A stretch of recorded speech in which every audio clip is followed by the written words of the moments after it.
By what, 1 o'clock? Yeah. I just gotta get it. Hi, everybody. Good seeing you all live. Everybody. We are here in the Lions Club here in Niagara County. So you guys can clap now if you want to. Out by Niagara Falls, by the way, for those of you not in New York may not know that. Yes, we're out by Niagara Falls. A wonderful area. I was just looking at it recently. And looking at the falls, I think about the glory of New York State. You might say, wait a minute, the glory of New York State is like the Empire State Building, the Statue of Liberty. That is part of the glory of New York State, no doubt that is. But also a great part of New York State is the environment, the resources that we have, the beauty of the state. And sadly, we really aren't taking advantage of it. We are not taking advantage of our resources and not saving our environment. We're having lots and lots of problems here, which drive me crazy. And our DEC is not doing the job it should do, right? The DEC, for those who know, is the Department of Environmental Conservation. Yeah, that's correct, DEC.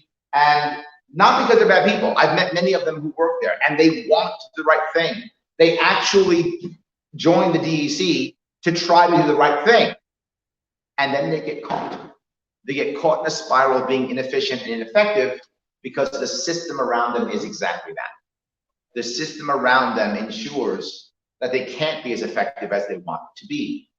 Now, you might say, well, Larry, that sounds good, but isn't the DEC, isn't the Environmental Conservation Group supposed to protect and save the environment? In theory, yes, that's true, but there are several problems here.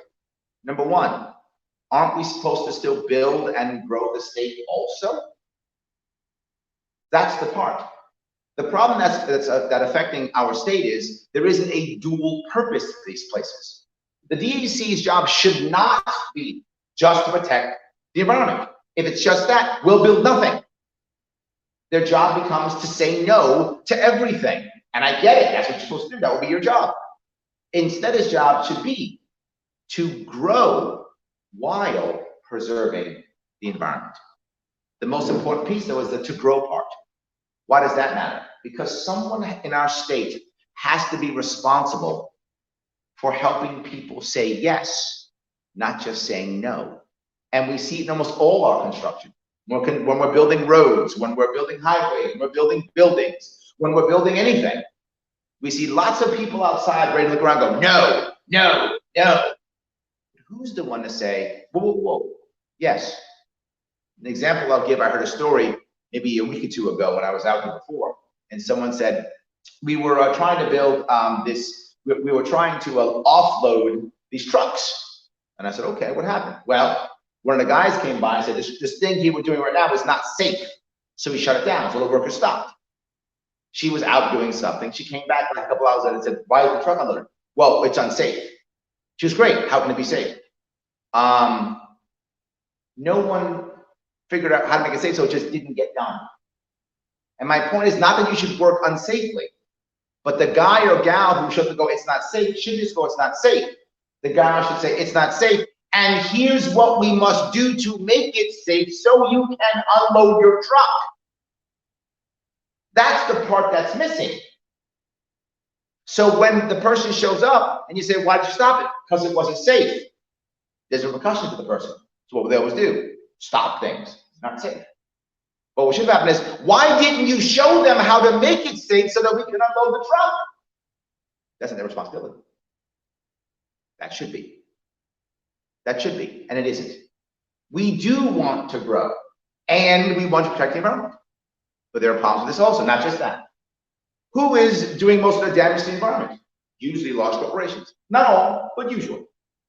Who benefits from the actual environment? Going to the Niagara Falls, going different places. Usually individuals. Usually. There are exceptions, obviously, but usually. So who has the most power? Politicians. Corporations. There's a problem. I just saw an article from, I think it was Democrat Chronicle, I think that's right, talking about our previous Lord and Master, His Majesty King Andrew Cuomo. Now we have, of course, now our new Queen Kathy Hochul. But our previous Lord and Master, who deemed me non-essential, him, 80% of his money came from donors who gave over $10,000. 80%. That's a lot. 44% came from corporations or LLCs or that type, 45%. I have no LLCs who give me any money, no corporate donations at all, zero. Now, of course, I didn't raise $12 million, I raised $500,000, so my percentages are different percentages, meaning the amounts, I'm sorry, but I have zero. And of the people who gave me more than $10,000, less than 15%. My average donation was $85. That was my average. So I wish I could say, I have such money being thrown at me from all the big corporations, but I don't. And that's not who I am.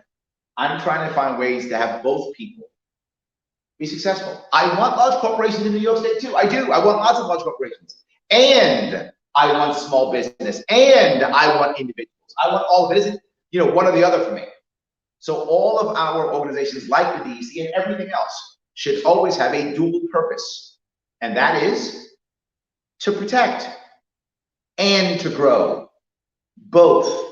And now when they stop it, when we're building something, I say, why'd you stop it? Well, because it was unsafe. Well, why didn't you find an answer? Oh, now it's a problem. Now they pay a price. We have to build things safely. We can't stop. But I go one step further. You might say, well, Larry, you're talking about protecting the environment. You're a libertarian. Don't you care about the market? Don't you care about business? I do. But also a very important libertarian tenet is personal responsibility. You hear that all the time. Personal responsibility matters. So what did I talk about in 2018? What I spoke about in 2018, come on, my friend.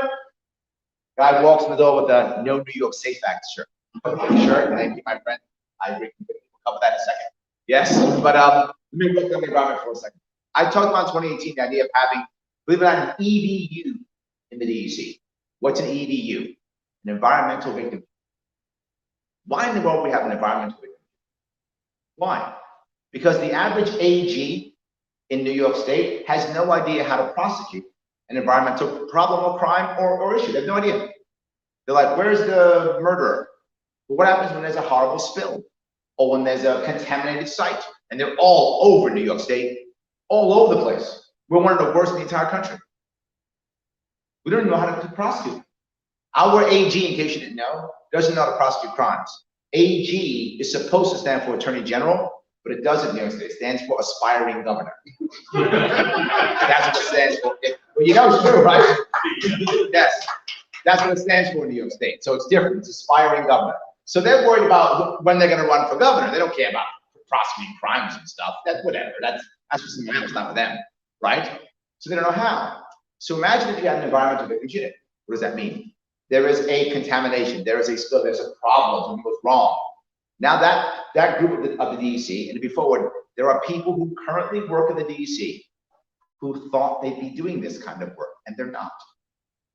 What they're doing is very ineffective because of the system. But imagine if they could, they do an actual investigation and find out who was an actual victim, who was hurt by this. Imagine if we found out, no, he was hurt by this. Great. They then create the case, take the case, and give it to the AG and say, here, prosecute. AG goes, free prosecution? Yes, free prosecution. Oh, I love free prosecution. Done. And they go and do it. Right? Of course they would. And that would actually make things effective. Why does it matter? Because I don't want to prosecute the company. The company doesn't matter. I want to be able to pierce the corporate veil and get the individual in that company to make a decision. Because here's how it happens right now. We're all the board of some big company, right? You're the lawyer. We're all the board, you're the lawyer. And I come up with this cool plan. We got this plan, we're gonna make $150 million. You guys go, I love that, that's cool. You're the lawyer. Lawyer, what's gonna happen? What's our damages? He goes, well, because of how the EPA works, excuse me, and the super fund, the max we'll have to pay is about $20 million. That includes legal fees, that includes anything we have to pay, maybe $20 million, done. Maybe class action, doubt it, but maybe $20 million, that'll be done. $20 million, that's it? Yeah. Making 150, 20. All in favor? Aye. They all say aye. We all go to lunch. That's it. Go to lunch. So now what happens to those people who get hurt? We don't even know. We don't care. It doesn't matter. But imagine if New York State is an EVU. And that environmental victims unit comes out. And now says, if you voted, she voted, and he voted, and he voted. Yes, you are now responsible. If that's how it works in New York State, same plan now. You go to our lawyer and say, how much we can spend? He goes, maybe $20 million, and anybody here who votes for this problem might be civilly or criminally charged. What? They might be civilly or criminally charged, specifically. Do their hands still go up? Only if they believe in it.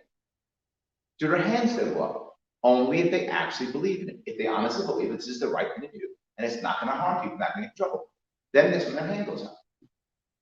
Well, maybe they'll do something else. They'll actually get insurance. The companies will, to actually pay. Make a liar to have insurance. They don't have to. Why? We have an EPA. The EPA is supposed to protect everybody, right?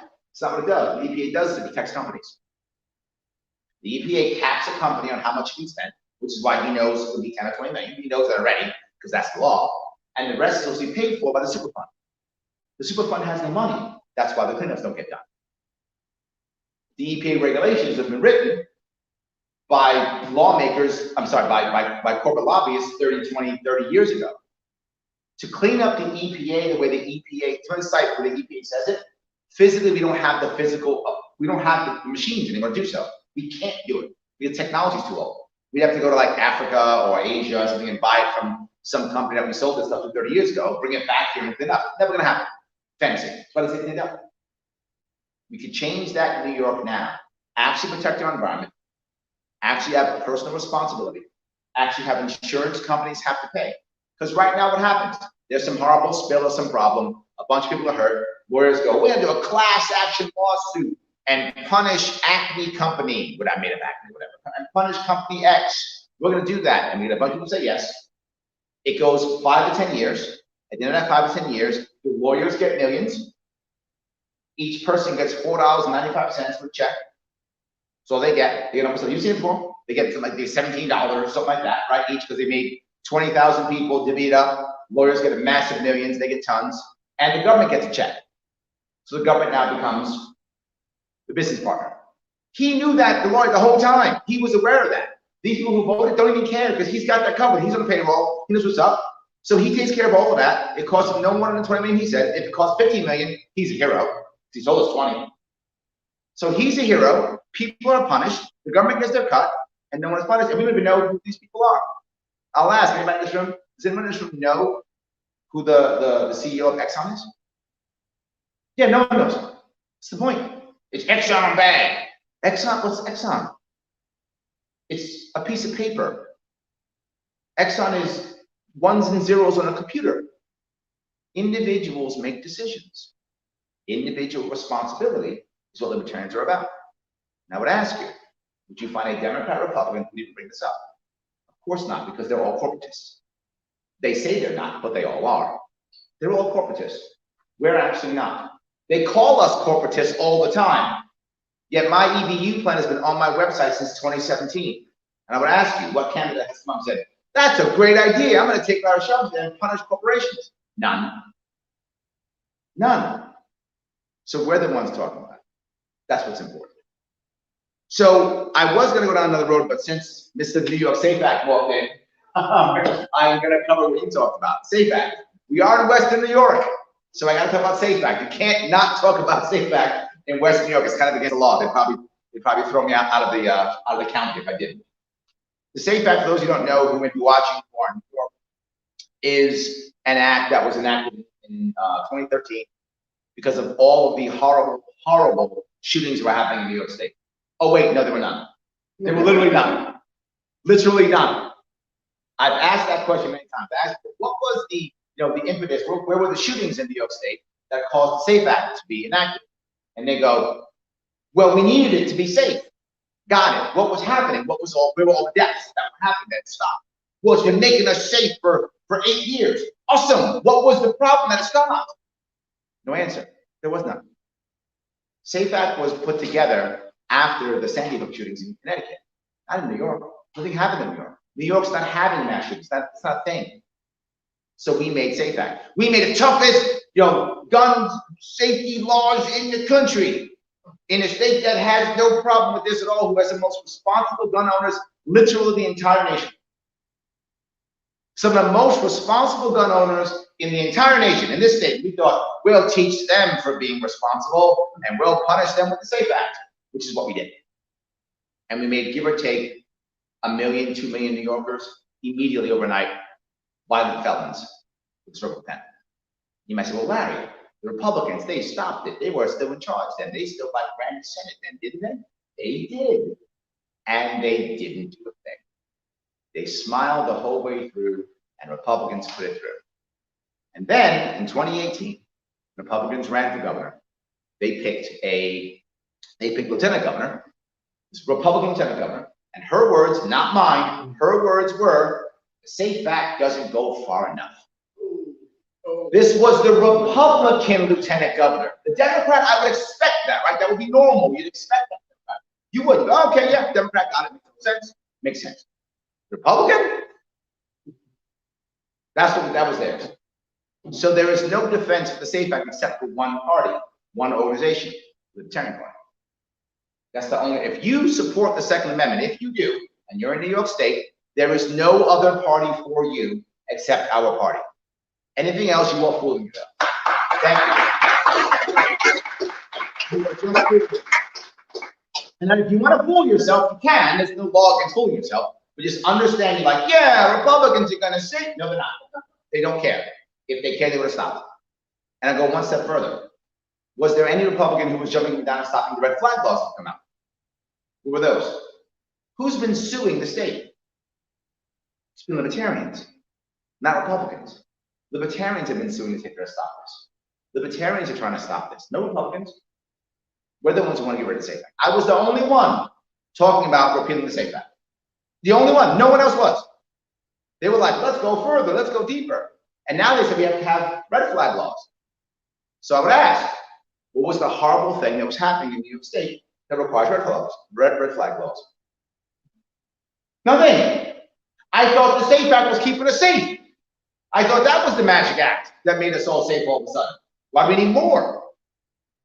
This is just pushing as far as they can go. Remember, whenever you hear common sense gun control, what that means is as far as we can push it today. That's what it actually means. How far can we push it today? And that keeps moving forward and forward and forward as easily as possible. And yes, I'm the guy who will bring up the Second Amendment literally after a shooting. I would do it. You've seen me more than once. And now I'm bringing it up today, right after the Rittenhouse verdict. And I'll still bring it up. And I say it every single time. All of your rights, all of the time. All of your rights, all of the time. You get mad at me, I don't care. We're gonna have Republicans. The second Democrats, Republicans. As soon as there's any type of gun event whatsoever, and there was one recently, you know, was it yesterday? And, was it LaGuardia, was it? JFK? Atlanta, was it when a guy shot, fired around? Yeah, fired around and escaped. That's the TSA right there. It's your tax dollars. It's your tax dollars working, as I always say. TSA, guy comes in, fires around, he escapes. TSA, it's like, but you got a water bottle. That's the TSA. Your shoes off or not? That's the so, in any case, you know what I'm talking about, true. In any case, let me walk down that road. There's a shooting where the Democrats did. See, if we only had more assault rifle law rules and regulations, then people wouldn't randomly shoot in airports, I guess. That's what Democrats would do. And Republicans would be like, well, now's not the time to talk about Second Amendment laws. FullSharpe says two-way still matters. Two-way always matters. No matter what, it always matters. No matter what, it always matters. And I will always say that. So when it comes to the Second Amendment, for those of you who care, you cannot find a party that will support it better than us, period. If you think the Republicans are supporting the Second Amendment, what president banned bump stocks? That's what I would ask you. What president banned bump stocks? There we go. It would not have been Libertarian Gary Johnson, right? It would not have been that president. That would not happen under Gary Johnson. That's not going to happen. It won't happen under a Larry Sharpe government. It's not going to happen. So that's an important piece to understand. If you care about the environment, Libertarians are talking about actually punishing the corporations and the people who are involved, actually growing our state, while protecting our environment. And an actual plan that I just mentioned to yourself. Find a Democrat or a Republican who would say that. Doesn't exist. When it comes to the Second Amendment, we are the ones who want to repeal the SAFE Act. We are the ones who want to stop red flag laws. You might say, Larry, you are mean. You want to stop red flag laws. You're mean. No, I still want you to help out. I do. And the best example I can give you is from my city, New York City. New York City has been the center of terrorist attacks more than once. The center, right where I live, has been the center more than once. You would think if any city would have red flag laws on terror alerts and like that, it'd be New York City. They make a law. If you see something, you better call the police now. It's a requirement. If someone have a gun, if someone have this, you gotta call, you gotta call. We don't have red flag laws in New York City. Not terror. You know what we have? If you see something, say something. That is a cultural change that happens in New York City. If any of you ever go visit New York City, you will see that saying all across the city. You'll see it literally in subways, you'll see it on buses, you'll see it on billboards. You will see, if you see something, say something. All over the place. What has it done? Dan, you used to live in the city, right? You saw it, right? Absolutely. It's everywhere. What has it done? It creates an environment of citizens who are looking for things out of place to tell the cops. And guess what? It works. We have stopped terrorist attacks through a vigilant citizenry. That's how you stop bad things. So do I want people to grab guns and shoot people? Of course not. But if we just have a see something, say something, you know what will happen? People will go, that guy right there, he's been eyeing my dad's guns and talking about killing teachers. I should call the cops. That's a smart move. Do that, please. That's a smart move. Please do that. I would love you to do that. Yeah. Or some guys on the Facebook about how he's going to get his father so-and-so or his mother so-and-so is going to run through school. Tell the cops that. That's a smart thing. Please do that. And guess what happens? People do that. I'll go as far back as 9/11. 9/11. Local people actually told the FBI about people trying to fly planes and not learning how to land them. Right. True story. Local people without any laws were saying, this is weird. So this dude is coming from Saudi Arabia, was learning to fly a plane, and I go, here's how you land. Shh, don't need that. What? You don't care? Nah, I don't care about landing. Landing's not my issue. So you just want to fly. That's it. Don't care about landing. And the guy thought, that's weird. Called the FBI, as he should have. And there was no red flag law. He just knew that was weird. He called the FBI. And the FBI did nothing. Your textiles at work. Your textiles at work. So we don't require red flag laws. We require a vigilant citizenry to stop things. That actually works. What red flag laws do is they force people to tell. And once they force people to tell, you tell on everything. Because if you don't, you are liable. If you don't, you get punished. You tell on your neighbor for everything. Someone once told me, they said, Larry, I'm worried. I said, what are you worried about? You know, some guy's gonna buy in white vans, calling me a bad guy, and trying to drag me away or something. I said, I'm not worried about that. He said, what do you mean? I said, not about those guys. There's more of us than that. What I'm worried about is your neighbor who called them. That's what I'm worried about. The neighbor who called those guys, and the neighbor on the other side who won't do anything when they come. But if that neighbor doesn't call, and then neighbors come out and go, no, you're not doing that to my neighbor. Well, then I don't care about the guys with white vans. They don't have power without us. We give them the power. If we take away that power, the guys in white vans don't have no power. Nobody calls them, and the other guys go, no, you're not taking my brother out. Is that happening? No. That's my worry. When you have a vigilant citizenry, we don't have to worry about that. That's our answer to the Second Amendment. That's our answer to trouble and terrorism. That's our answer to the environment. We can make it happen. Guys, I want to say thank you so much for that. I appreciate it. Here in Niagara County, I love it. It's awesome. I'll take any questions or comments. You can clap now if you want to. Do I have any comment or question on what I brought up? Awesome. I've blown you all away. So go ahead. Talking about Niagara Falls, how if you were elected governor, how would you fix that city? Yes, this is a big issue. What we're always trying to do, the problems we're always trying to do in New York, this is our way of doing things. We have two answers for almost any economic problem. One of them is we will take Albany dollars, put it into an area and build out something, whatever the thing is. And we'll go, we're gonna build out a new dock, or we're gonna build out a new thing, build something out. Taxpayer dollars, number one, that's the first mistake. Second, run by the government, that's the second mistake. And third, no actual way of measuring if it works, is the third mistake. That's what we do. Or other thing, bribe some big business to just come into our town and hope magically they'll make it better. This town's doing badly. I know what we'll do. We'll bribe some company to come in. We'll give them bribes for 5 years. They'll come in, pay virtually no taxes, never match the number of jobs they say, literally ever.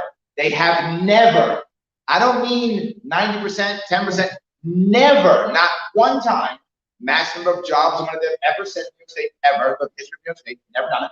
They'll come in, not do what they say, take our tax breaks for 5 years, then leave. Those are our two answers. That's not a good answer. My answer was about before, which is sponsoring infrastructure. You want stuff built? Sponsor it. What did I say? In New York City, I mean New York City, exactly. There's a problem we've had for a long time. There's a bridge, a tunnel that goes from New York to New Jersey. You guys may know that tunnel. It goes under the Hudson River. It goes, and it's like one way. It's a terrible issue, problem. It slows everything going up and down. We're trying to fix it literally for 15 years. It's expensive, it's terrible. I have an idea. Let's make it, I'm not joking, let's make it the Amazon tunnel. That's serious. Amazon, build a tunnel. We will own the tunnel, right? We'll make it deal between New York and New Jersey. I'll just take it as New York. We'll just build it between New York and New Jersey. Just do that. Amazon will be able to name it. It'll be called the Amazon Tunnel. Or if they change it, they can change it if they want to. And they get to have at least 2 lines that are dedicated to freight. They get to have that. Have the 2 lines dedicated to freight. 2 freight lines that from freight into New York City and up into New York State, up into Boston, all those places. They get to have that. At least one of those is dedicated just to them. The other's another freight line. No, that's the old train. Oh. Yeah, it's a train tunnel right now. It's a train tunnel. So it becomes a freight train, right? You build it out, Amazon will build it on their own timeline with their own dollars. No taxpayer money. And is it going to take 25 years? Amazon's not going to pay for that. They're going to let people show up and go, that's not good. That's not going to happen. Amazon will build it out. Well, Larry, that could cost $2 billion. Correct. Amazon's marketing budget for 1 year is $10 billion. We said it again. Amazon's marketing budget for 1 year is $10 billion. Can they afford $2 billion to build a tunnel? Yes. Of course they can. That's how you fix it. You put that everywhere you want. You put that Niagara. Imagine having Niagara Falls, having a very special center. Right now it's called the Niagara Falls Park. Is that what it's called? State Park. Thank you, Niagara Falls State Park. Imagine it wasn't called that. It's Niagara Falls State Park. You got gives you the hotels. So and so by Hilton. Niagara Falls State Park by Exxon. I don't care. By 3M. By Kellogg's. By Colgate Palmolive. By Nestle. I don't care. You pick the company. I don't mind. Have them build it up. The jobs are still there. It's private. We're not paying taxpayer dollars. We'll be excited. Now people can use it. That's how you fix these things. The entire model has to change. Larry, that'll look dystopian because there'll be like people's names and stuff and advertising all over the place. There's advertisements everywhere already. Do you not see them everywhere? They're in everything you look at. Advertisements everywhere already, except they're just taking our information. We're getting nothing from it. That's actually happening. Right now, they're advertising to us and we're just getting screwed. So advertise to us, let's get something out of it. If you're a Democrat watching, and I hope there are many Democrats watching, I'm sure you're saying to yourself, well, I want corporations to pay more. Me too. I'm with you. Let's do it. And they're like, tax the rich. You can't tax the rich when the rich write the tax code. That's not how that works. It's impossible. Every country that has tried to tax the rich has gone back on their tax the rich scheme because it doesn't work. They either rewrite the tax code themselves, they bribe the politicians, or they leave the area every time. It has never worked. But if I instead say, hey, rich people, here's something you want and something we want. Huh. They're paying more, aren't they? They're paying more and we're getting something out of it. That's what I want. Thank you for that question. Guys, thanks so much for coming. I appreciate it. Thank you guys for watching. Thank you.